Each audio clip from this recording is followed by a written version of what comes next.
자, 역사적으로 보면 블레셋 땅에서 사울과 그 아들들의 죽음의 소식을 들은 다윗이 처음에는 옷을 찢고 그 사울과 그의 아들 요나단을 비롯한 그 아들 그리고 이스라엘 족속의 그 죽음을 애도했습니다. 그리고 사울과 그 요나단을 위해서 애가를 지어서 그 유다 족속 사람들에게 부르게 했던 것을 볼 수 있어요.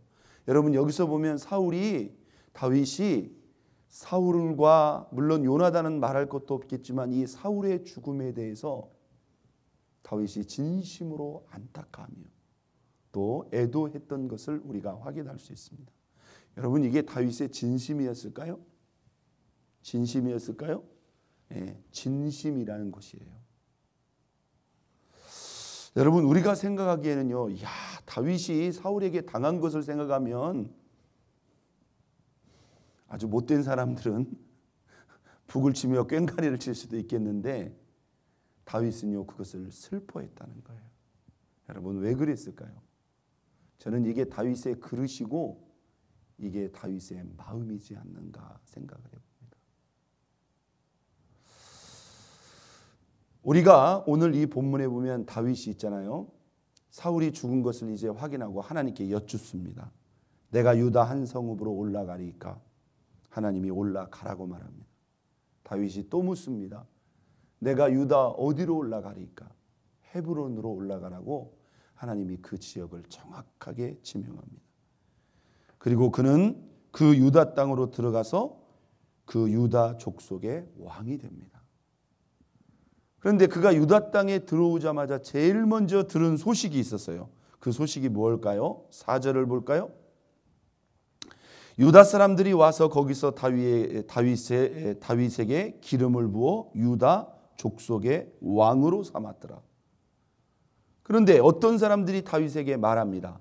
자, 유다 족속의 왕이 되어서 그 유다 땅에서 들은 첫 번째 소식, 어떤 사람들이 다윗에게 말하여 이르되 사울을 장사한 사람들은 누구라? 길르앗 야베스 사람들이니라.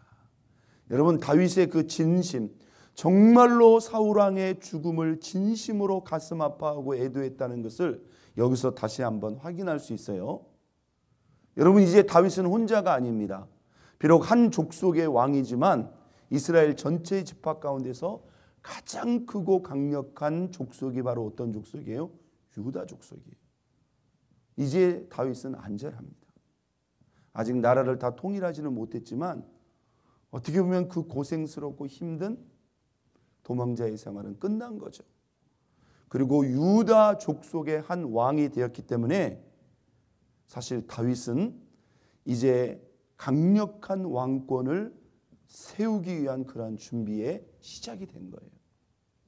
물론 남은 족속과의 약간의 전쟁과 기다림의 시간이 있었지만 결국 이스라엘의 모든 사람들도 뭐예요?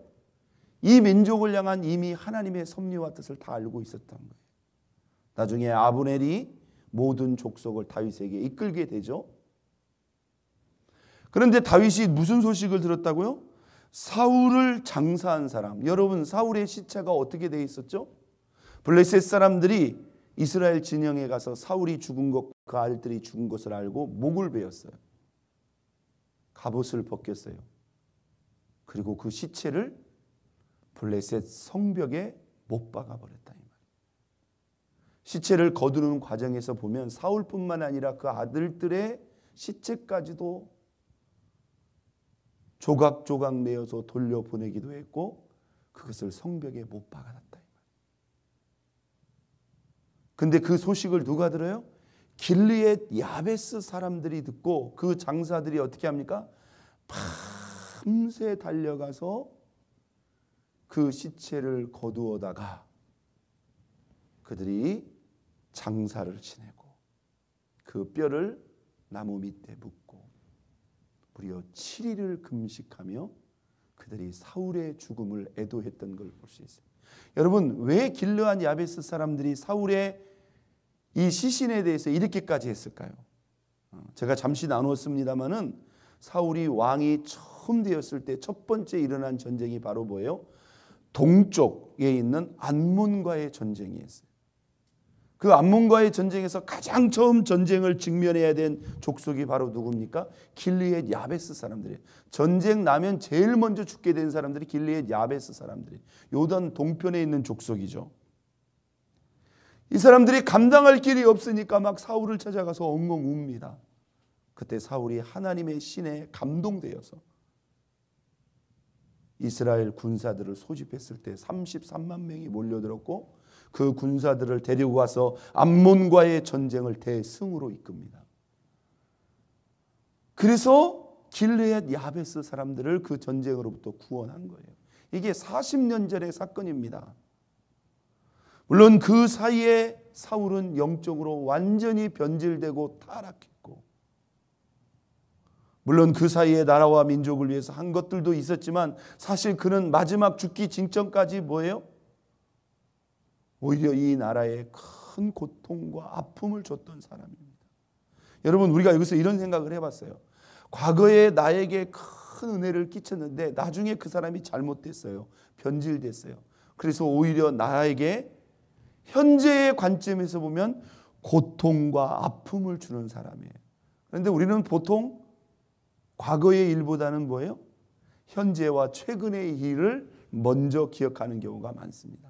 그리고 현재와 최근의 일을 기준으로 그 사람을 인식하고 관계하고 이렇게 대응하는, 관계하는 그런 것들이 적지 않게 있어요. 그런데 이 길르앗 야베스 사람들은요, 비록 사울이 중간에 타락하고 변질되고 그의 마지막이 좋지 못했지만 그를 통해서 자신들이 구원받은 그 사울을 통해서 하나님이 베풀어 주신 그 은혜를 잊지를 못했어요. 그래서 여러분, 이 야밤의 적진에까지 들어가서 그 성벽에 달려있는 시체를 거둔다는 것은 그들이 목숨을 내놓지 않으면 할 수가 없는 일입니다. 목숨 걸고 가서 그 시신을 거두어다가, 잘 보세요, 예를 갖춰서 장례를 치렀을 뿐만 아니라 무려 7일을 금식하면서 사울과 그 아들들의 죽음을 진심으로 애도했다, 이 말이에요. 여러분, 우리가 예수 그리스도의 그 놀라운 사랑과 은혜를 어찌 잊을 수 있느냐, 이 말이에요. 믿습니까? 여러분, 길르앗 야베스 사람들이 사울에게 받은 은혜와 예수님이 우리에게 주신 은혜를 어떻게 비교할 수 있겠습니까? 하물며 우리 또한 뭐예요? 내 삶이 내 뜻대로 되지 않고 내 삶이 뭔가 막히고 힘들고 어려울 때 우리는 감사보다는 나도 모르게 원망과 불평에 휩싸일 때가 많다, 이 말이에요. 여러분, 길르앗 야베스 사람들은 그렇다고 쳐요. 왜? 받은 은혜가 크니까. 그런데 다윗은 왜 사울의 죽음에 대해서 이렇게 진심이었을까요? 여러분, 우리가 이 부분을 한번 묵상해 볼 필요가 있어요. 저는 하나님이 이 다윗이라는 사람을 들어쓴 이유 중에 바로 이러한 이유. 이 사람이 마음이 보통 크고 넓은 사람이 아니구나. 여러분, 다윗 입장에서는 아무리 머리를 돌리고 또 계산을 해봐도요, 사울이 나라와 민족을 위해서 또 자신을 세워주긴 세워줬잖아요. 그렇죠? 여하튼 딸도 줬잖아요.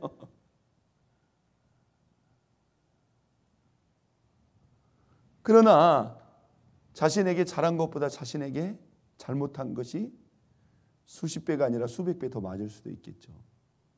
어떻게 보면 다윗에게는 원수와 같은 사람입니다. 그렇지 않습니까? 그러나 다윗은 그렇게 생각하지 않았다는 거예요. 나에게 잘못한 것도 있고 나에게 큰 고통과 해를 끼친 사람이지만, 여러분 잘 보세요. 나와의 관계도 중요하지만 그 사람은 분명히 하나님이 기름 부어 세우신 사람이고 이 나라와 민족을 위해서 공을 세웠던 사람이 아니에요. 그 부분에 대해서는 다윗이 뭐예요? 평가를 하는 거예요. 그가 나라와 민족을 위해서 분명히 한 일이 있기 때문에 그렇게 할 수는 없다는 거죠. 여러분, 길르앗 야베스 사람들의 소식을 듣고 다윗이 어떻게 하는가 보세요. 5절, 다윗이 길르앗 야베스 사람들에게 전령들을 보내 그들에게 이르되 너희가 너희 주 사울에게 이처럼 은혜를 베풀어 그를 장사하였으니 여호와께 복을 받을지어다. 사람들이 이 말을 듣고 상당히 놀라지 않았을까 싶습니다.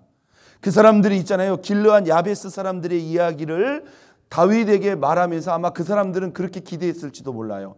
야, 길르앗 야베스 사람들 큰일 났다. 저거 다윗과 그의 사람들에게 이거 제대로 찍혔다, 밑보였다, 이렇게 생각할 수도 있잖아요. 이게 보통 사람의 기준이잖아요. 그런데 다윗은 뭐예요? 그냥 듣고 아무 반응을 안 보일 수도 있잖아요. 그 사람들 과거에 사울에게 은혜를 입은 사람들인 게. 그런데요, 오히려 그들을 격려하고 그들을 축복했다는 거예요. 너희가 여호와께 복을 받을지어다. 6절, 너희가 이 일을 하였으니 이제 여호와께서 은혜와 진리로 너희에게 베푸시기를 원하고 나도 이 선한 일을 너희에게 갚겠다. 이 말은 다윗도 가만히 있지 않겠다는 거예요. 너희들의 그 갸륵하고 그 귀한 마음에 대해서 다윗도 뭐 하겠다는 거예요? 그들에게 상을 주겠다는 거예요. 왜? 그 쉬운 일 아니라는 거죠. 쉬운 일 아니라는 거죠. 어쩌면요, 우리가 이 본문의 문맥을 보면요, 마치 자신이 해야 될 일을 그 사람들이 해준 것처럼 진심으로 고마워하고 그들을 위로해주고 있다는 거예요. 여러분, 사실 우리가 이렇게 하기 쉽지 않습니다. 그래서 다윗이지 않은가 싶어요. 우리가요, 이 사람과 사람과의 관계를 생각할 때도요, 잘못한 거, 나를 힘들게 한 것만 생각하면, 그것만 생각하면 뭐예요? 우리가 상대하고 관계할 사람들이 어디가 있겠습니까? 그런데 뭐예요? 이게 사람 마음이 그래요. 사람 마음이, 우리 마음이 우리 자신으로 기울어졌기 때문에 우리는 나에게 잘한 거, 좋았던 것은 자꾸 잊어버리고 뭐예요?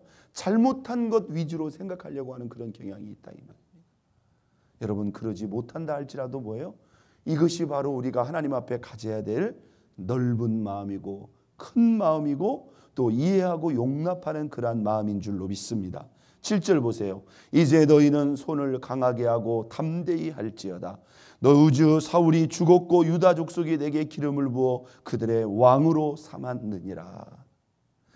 너희의 손을 강하게 하고 담대해라. 혹시라도 그들이 다윗이 왕이 됨으로 말미암아 자신들이 한 그것으로 말미암아 유축되거나 두려워할 수도 있죠. 그렇죠? 유축되거나, 너희 마음을 강하게 하라면서 오히려 그들을 격려해 주었다는 거예요. 저는 오늘 이 아침에 이 다윗의 이 큰 마음, 이 넓은 마음을 우리가 본받자, 그런 생각을 해봅니다. 그래서 여러분, 우리가 못한 것, 잘못한 것만 생각하지 말고 한번 땄습니다. 공은 공대로. 그 사람들이 기여하고 그 사람들이 수고한 거에 대해서는 우리가 또한 생각을 해야 된다는 거예요. 그리고 넓게 생각하면서 그들을 또한 포용하고 이해하고 용서하고, 또 이렇게 그들을 향해서 선을 베풀었던 이 길르앗 야베스 사람들을 칭송해 준 것처럼 저와 여러분에게 이렇게 넓고 크고 포용하는 그러한 마음들이 있기를 예수 그리스도의 이름으로 축원드립니다. 우리 이 시간 다 같이 주여 세 번 부르고